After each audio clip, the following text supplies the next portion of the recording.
mic. Yeah. All I need is one mic.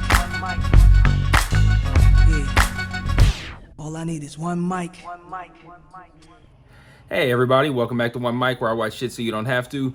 And today I'm here to talk about Season 1, Episode 7 of Showtime's Yellowjackets, entitled No Compass. Before I get started, I'm going to preface this right now with a couple of things. One, this video might be a little bit longer than normal. Even though there wasn't too much that happened in this episode, there's a shit ton I have to discuss. So much so that I'm going to be reading directly from my notes a lot more than often, because there's just so much stuff. I don't want to forget anything. But sorry about that. Secondly, I want to apologize for getting this video out a little bit later than I normally would. I live in Detroit, if it's not obvious. And I'm sorry, I'm just clearing my throat way too much here. I live in Detroit. I went to Canada for Christmas. My wife's family is from Canada. So I was over there and I wasn't able to record or even watch Yellowjackets until I got back home this morning, Monday, December 27th. So I'm watching it late and I'm recording late. So, and then also this was I have so much I wanted to discuss from this episode that it took me longer to kind of like compile my notes. So that's why this video is going to be a little bit longer, and that's why it came out a little bit later. But all right, so here's what I want to start with. There's been a prevailing theory on the internet as to the identity of Adam. And I haven't mentioned it, though I've been aware, I haven't mentioned it purposely. And that's for two reasons. One, I've learned that through doing these videos, there are sometimes people who I suspect have knowledge of a big plot reveal because maybe they worked on the show, maybe they got advanced copies, whatever the case may be. And they then they go on the internet and they present that known fact for them as a theory, so they can just kind of like win internet points. And I feel like I've seen this happen. I've heard podcasters who say they can't read their feedback because this happens. And it's also something where like I could see that happening because sometimes these theories are presented at a time when there's no evidence on the show to have supported that theory. So that's one of the reasons why I haven't talked about it. And that's kind of also part of that was also the second reason, which is I didn't feel like the show had given us enough for me to present this theory, because I felt like if I presented it when I heard about it, and somebody put this in the comments, by the way, on one of my videos. I want to say it was like episode 3, maybe 4, something like that. But I didn't want to present it as a theory when the show had not given enough evidence to support it, because then it's kind of a spoiler. But now I want to talk about it because I feel like not only do we have enough evidence to support this theory, but almost that the show is leaning into it. Like they really want us to go this way. So now I feel like it's no longer a spoiler. It's now more of a theory that has evidence to support it. So I want to talk about that, and then I want to talk about the episode specifically. Even though a lot of the reasons for this take place in this episode, which is why I've held off on discussing this theory. So the theory is that Adam is a grown-up version of Javi, who is Travis's younger brother. I didn't buy that theory when I first heard it because, one, I feel like she probably would recognize him, but Javi was young enough at the time to where 25 years of aging and maybe like some hair coloring or whatever, changing of appearance. Like I feel like if Javi was like, say, 10 at the time, I think he was probably older than that, but like let's just say he was 10. I feel like if you go 25 years without seeing a 10-year-old, you see them at 35, yeah, you're probably not going to recognize them unless they tell you who they are. But I didn't think that there was enough evidence to support that. I feel like she probably would have recognized him. And then I also kind of felt like, what evidence is there to support that? The show barely even shows Javi. Now, after episode 7, I'm gonna read off the things that happened both in this episode and in prior episodes that I feel kind of support this theory. But, after episode 7, the fact that the show has not really given Javi much attention has now moved from a reason to not suspect that he's Adam to a reason to suspect that he's Adam. Because like they're trying to keep him out of our minds so that we don't consider him for anything. And it has worked. by and large. But I think that, well, I'll get into. Let me just get into the reasons, and then I'll kind of flesh this out a little bit. So I'm gonna read these like kind of like verbatim from my notes, and we'll go from there. So this week we see Javi going through Shauna's things back at at the cabin, and I feel like and then Adam is clearly obsessed with her as an adult. I feel like the car accident and showing up at the hotel when she followed Jeff, those things can't be a coincidence. Her journal was out when he was rifling through her things. He could have read it. She gave him a page from her journal when he found her writing in it by, I think she was by some water or whatever. He found her writing in it, and that's the kind of kind gesture that can really get a young kid like that obsessed with somebody. And then also when they found his father, Shauna was the person who was directly comforting him, which I went back to that episode just to look for kind of like clues. I didn't watch the episode, but I went to that scene, and there'll be more about that scene in a moment. But I did notice that when Javi runs up and sees his father in the tree, Shauna's the one who grabs him. Later in the episode, they're all sitting around a campfire, and Javi looks sad, and like Shauna like touches him, kind of like a like they're there kind of deal. So she's shown him affection, and she showed him affection at a time when Travis wasn't. Like at that time, Travis was making him throw out the gum, all this kind of shit, shitting on his dad, like dad was a piece of shit anyway. And at the same time, Shauna's being comforting to him. So these could kind of be things that could be building up this obsession that Javi could have with Shauna. When he's caught rifling through her things, he says that he wants the hunting knife, and he says it's for an art thing. Again, really on the nose, I think, that Adam is into art, and Javi all of a sudden wants to do an art thing. And then also, what else can a hunting knife do? It can carve symbols into trees. But like that's another thing too, that if Adam is Javi, how much of everything that's going on is he responsible for? Like, was he carving symbols of his dead impaled father's body into trees back then? Like, I don't think so. But again, I have more on that in a moment. Well, my next point was that his dad was impaled, and the symbol, it looks like an impaled person. He just so happens to be at Shauna's house at 4 a.m. as she's returning from her little caper of dropping off this money. And again, this is now another coincidental appearance of Adam when she's doing something that is essentially she's up to no good. She was following him, following Jeff. Was she following Jeff when? No, that's not when she got into the car. I feel like the car accident, she was just on the phone with her daughter. But she was following Jeff, and then boom, here's Adam at the hotel. How is that possible? And now he just so happens to have been at her house for an indeterminate amount of time at 4 a.m. Like, come on. Like, he kind of was. I feel like the show wants us to think that he's there at 4 a.m. because he was already out at 2 a.m. getting the fucking money. But again, more on that. Next week's preview appears to be showing, if you watch the next week's preview, which airs during the credits, appears to have a scene where Shauna finds glitter in her closet. Now, there could be a number of things that are trickery there, but I'm just putting that out there as evidence. Also, well, I don't want to say also, but like on the flip side of that, I'm sorry, I didn't explain that the glitter, the person who had the money would have been covered in glitter because they ran into some glitter thing or whatever when they were running away from Nat and Thaisa. So this person covered in glitter, she seemingly finds glitter in her closet, but that could have been cut weird. And then I also wonder, why would the show want to give away such a huge reveal in the preview for next week? Like, so that makes me think like they want us to think it's Javi, but it's not Javi. And this is all like a red herring. But there's just so much that points to it being Javi. But I have a not quite fully formed theory that can kind of explain some of this stuff away. But like like in the scene, you see her in her closet, but it also doesn't look like the same closet that Adam was in.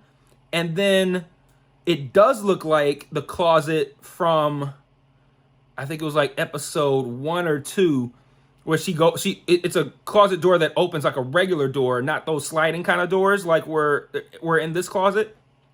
She opens a door that's like a closet with a door on it that has her safe in it, that has all her journals. It looks like that closet, not the one that Adam was hiding in. Then it cuts to a hand with glitter on it. So the fact that it follows the shot of Shauna in her closet is meant to make us think she discovered glitter in her closet. But those could be completely two unrelated shots. Like that could not be Shauna's hand. That could be anybody. Although if it was glitter in her closet, it could also be that these are two separate closets, and that it wasn't the one that Adam was hiding in. But she leaves and says, wait for the sound of running water and then leave. Maybe, and then we don't see him again. So maybe once she left, he was there on his own. Maybe he then went to the closet with the safe in it, a different closet, and that's maybe where she found the glitter. So it could still be Javi. But like I said, there's so many different things to consider. But the fact that they cut that preview in a way to make you think like, oh shit, was Adam hiding in the closet covered in glitter? Like I feel like that's a fake out, and they wouldn't give that away in the preview. But like I said, it could be some trickery. Let's see. Shauna was really upset upon hearing of Travis's death, and that hasn't been addressed since. And I in the video I made after that episode, I wondered, like, why was she so upset? Could her and Travis have had a thing, whatever thing that we have not yet seen, and that because he is obsessed, Javi, with Javi/Adam, with Shauna, this could be a reason why he might have it out for his brother. Because one of my other hangups is, if it is Javi, and when I say if it is Javi, this is assuming that Javi is behind everything, not just I'm pretending to be Adam so I can get next to Shauna. He's also the person sending the symbols. He's also the person who would have killed Travis. He's responsible for everything. But why would he kill his own brother? Now, if he's a crazy person and he thinks that taking Travis off the board could get him closer to Shauna, that could be why. But I have a big hang up there on motive for killing his brother. But the show has also purposely kept Javi out of our minds. So I mentioned that before as a reason why I didn't want to lend any credibility to this theory earlier. But now that they're keeping him out of our minds still after episode 7, it makes me think like, okay, maybe he is somebody that they're keeping. He is important, and they're making it so that we don't wonder about him, because once we wonder about him, everything unravels. And you think like, okay, if Shauna and Natalie and Taissa, let's not all of them. Let's just say Natalie and Misty, when they went to go find Travis and they found him dead, why didn't anyone go, hey, what about Javi? Like I feel like he has not been mentioned in the adult life.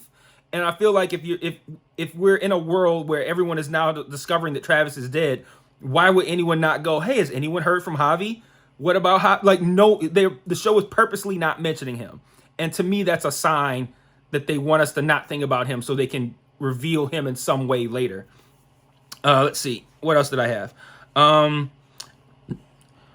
Misty, I'm going to talk about this scene later when I get into the episode, but Misty finds out from Jessica, that quote-unquote reporter, that Travis's account was closed right after he died, and that the money was emptied, and then she says whoever did that is probably who killed Travis. A brother would technically have, I would think it's feasible that a brother would have the ability to access his brother's account upon his brother's death. But what I don't agree with is that means that he killed him. That could just be something that just happened. But that connection is still there, that, the account was closed and supposedly emptied, and that theoretically, with no family, Javi could have had access to that account and been able to do that. Adam was at the hotel and he asked Shauna why she was there. She doesn't answer, but she says to confirm a suspicion or something of that nature. And our minds default to, if we're suspicious of Adam, which I'm sure we all are, that Adam was there to because he was stalking Shauna. I'm starting to wonder if all of this could be a plot by him to break up her marriage with Jeff so that he can have her. But what if, and this again is not a fully formed theory, what if he's working with Jackie to do this? And that's because I'm still hung up on the fact that I don't think Jackie is dead, and I think Jackie could potentially have motivation to want to exact revenge. And we close this episode with Jackie reading Shauna's journal, crying, discovering potentially all the things that Shauna has kept from her and lied about. So she would have a motivation to get back at Shauna. If Javi is also obsessed with Shauna and also wants to be with her, he would then also have motivation to mess with her as well. So it makes me wonder if they could be working in concert, because we still haven't gotten around to what is Jeff up to. We keep seeing him leaving. He was gone all night in this episode. The show wants us to believe he's cheating. I don't believe it, but it makes me wonder, like, okay, was this Bianca woman, if that's her real name, was she essentially kind of like sent by Jackie / Javi to make Shauna think that he is cheating, and then you insert Adam into the equation as another option, and now it further, it could create a larger divide between the two of them. So again, not a fully formed theory, but I'm wondering if Jackie is involved with this in some way. Lastly, I've noticed Adam has like a scar on his forehead. I wonder if we're going to see at some point Javi get injured and have a cut on his head or something like that, which would then be, I think, final confirmation. So that's kind of like all the evidence I have for the Adam is Javi theory. A couple of the hangups that I have is that, one, I've already said the show's leaning so hard in that direction that it feels like a fake out. I think I've already mentioned too, like, I feel like Shauna would recognize him, but I can also see how she couldn't.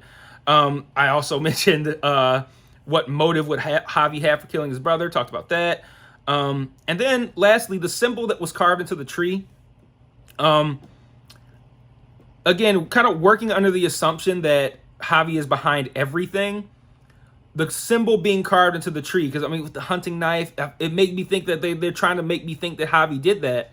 But again, I go back to episode 2, which I said this at the time, is that whoever's carving the symbols must be someone we haven't met yet, because the symbol was already in the tree. The symbol of the impaled figure was already carved into a tree when they found Javi and Travis's father dead.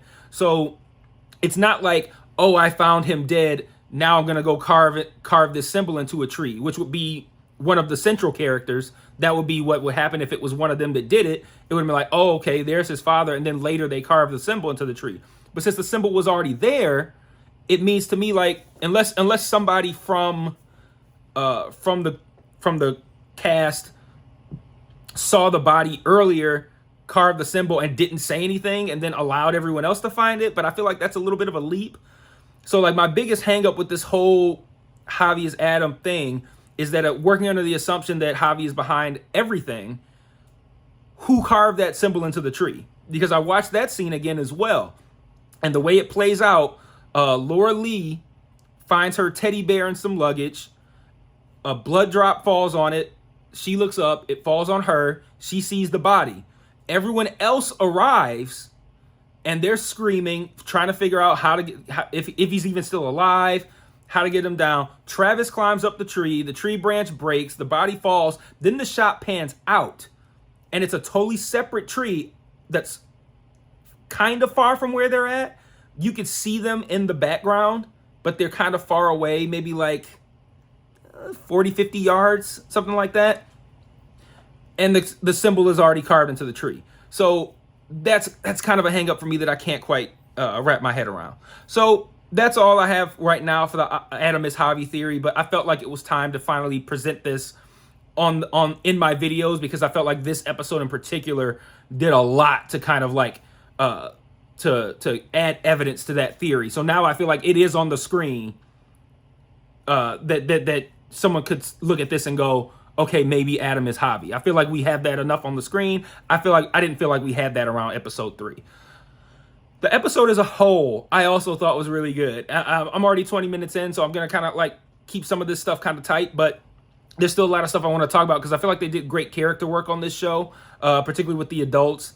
You know, Natalie and Taissa and and Shauna have some great scenes together. I really like the conversation that they had when they were waiting for Natalie to come back from the drop off, and they talk about how, you know, they fate gave them families and they didn't really deserve that, and then what did they give her? Nothing. And we need to protect her. Taissa saying, I need to protect her for both her and myself. We wouldn't be here without her, which makes me wonder, what did she do? Unless that was just kind of like, she held her own, she was able to shoot deer, or if there was something in particular where she was directly, involved in saving the two of them specifically. But I thought that was a really good scene. Nat, after she kind of like blows up at them, she says, like, you guys are just as fucked up as I am. You're just better at hiding it. Something to that effect. And I like that scene too, because like, that's kind of true, but it's also kind of not true, because the case could be made that they are more fucked up than Natalie. Because all Natalie has been up to is drugs and alcohol. There's a ton of people like that on the planet who have had issues with drugs and alcohol. And that's really all that Natalie has done. And I mean, obviously she has issues interacting with people, but that's really it. Taissa out here in trees, eating dirt, biting her own hand. Shauna's out here killing rabbits and feeding them to her family, cheating on her husband with probably Avi. Like, they are good at hiding it, better at her at hiding it, but I think a case can be made that they're more fucked up than Natalie. Regardless, I thought that was a great scene. And then I also loved her, and I think Juliette Lewis killed this scene, because we saw earlier, she tells them that she's been sleeping with Kevin, and she goes, he's actually kind of nice. And we think like, okay, she might actually like him, because, now anyway, because we saw how she'd been using him earlier in the season. And then once he discovers his gun has been fired, which I thought was a really cool kind of shocking kind of moment, because I didn't think anything about it. Then as soon as he pulled out the gun, I'm like, oh shit, he's gonna notice something. And in order to essentially keep all of them safe, not just herself, but to keep everybody safe from talking about their caper, she eats that and just kind of like and just goes in on him to make him stop badgering her with questions about the gun.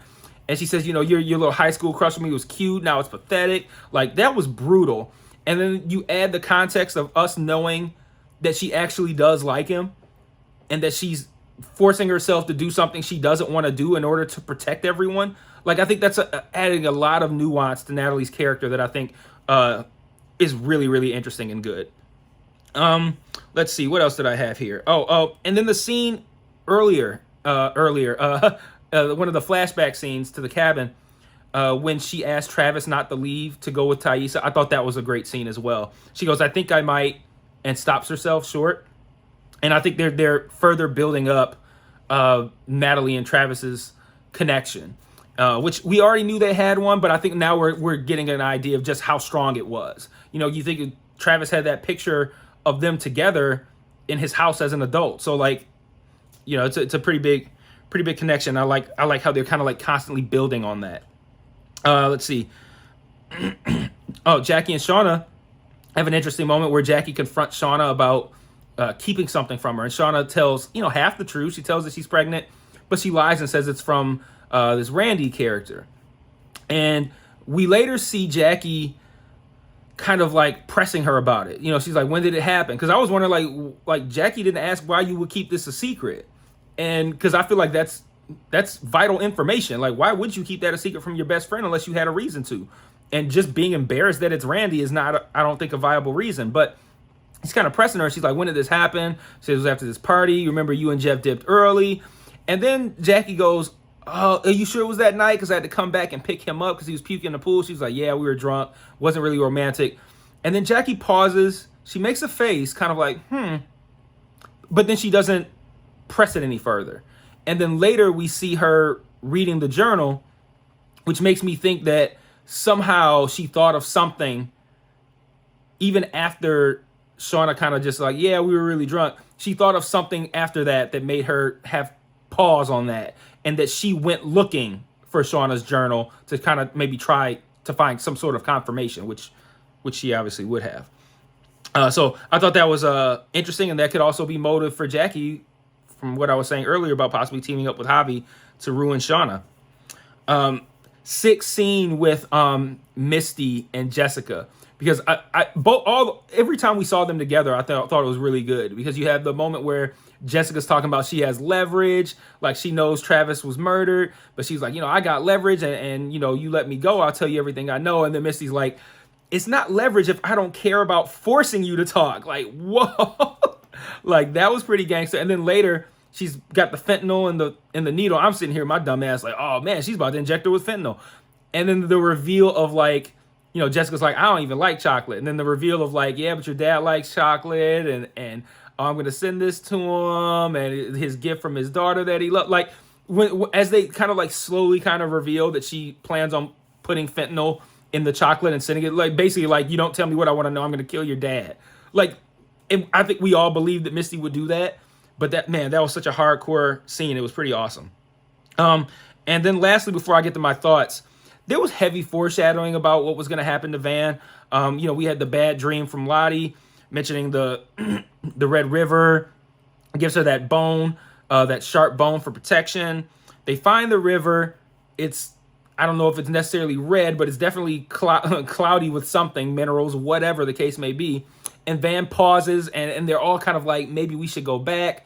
Taissa forces the issue. The whole episode, they've been building up this thing where Van is buying into, and for the season actually, that Van is buying into the things that most people wouldn't buy into. Most people might write it off as a coincidence. Van's looking like, there's way too many coincidences for me to just ignore it because it seems implausible.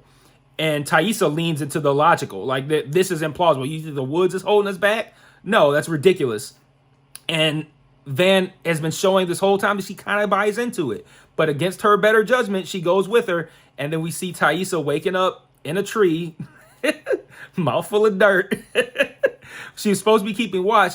And then she's wearing the protection necklace, which is another thing that they've done with moving necklaces here. With like I mentioned, Chekhov's necklace, the one that's I think currently with Jackie again.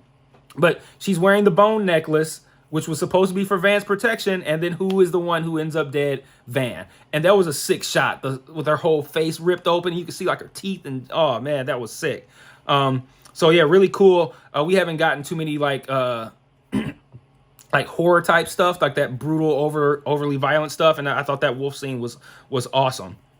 So yeah, that's all I got for kind of like the things that I want to talk about from this episode. I wanted to use most of this time to talk about the Adam Javi theory finally, since I felt like this episode gave us some evidence. But really interesting episode with a whole lot of great character work, some great character moments that I really enjoyed. And I'm going to wrap up with my thoughts. So couple thoughts, just leave your answers in the comments if you have them. When Taissa says she wants to leave, Van says, what if you're wrong and there's just nothing but mountains around us? And she goes, who are you, Edmund fucking Hillary? And everybody kind of like pauses, and somebody goes, who is that?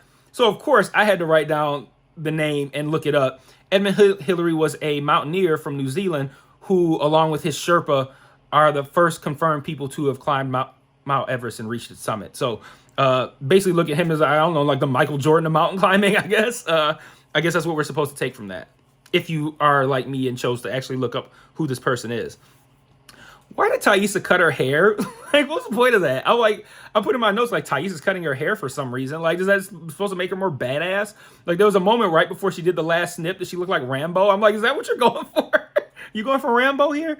I don't know why she felt like cutting her hair was like, I don't know why anybody would feel like, hey, let's cut her hair. That makes her more of a badass. Like, okay, if you say so. I don't make that connection.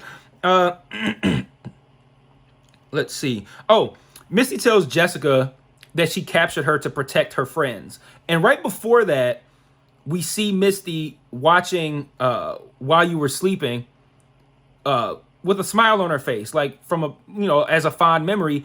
And that followed a scene where Van was telling the story of this movie around the campfire to them. And that tells me that Misty is coming from a genuine place when she says that, because she looks back on that conversation fondly because we see her watching the movie and smiling. So like, I think they did a good job of making me buy the idea that Misty really is trying to look out for her friends here. And lastly, Jeff comes home in the morning after being gone all night, and he wants to shower. And I feel like, again, they're leaning so hard into Jeff cheating that I'm just not buying it. Which is why I feel like this is part of a setup from both Jackie and Javi that's ultimately being used to mess with Shauna. Because I just don't buy that he's actually cheating. That would give Shauna true motivation, and I feel like her motivation is false. She thinks it's true, but it's not really that. So I don't know. Again, they leaned into it. I'm not buying it. So that's all I have for right now. That's episode 7 we just wrapped up. So we got 3 more left, and I will see you guys next week for episode 8. Till then, peace.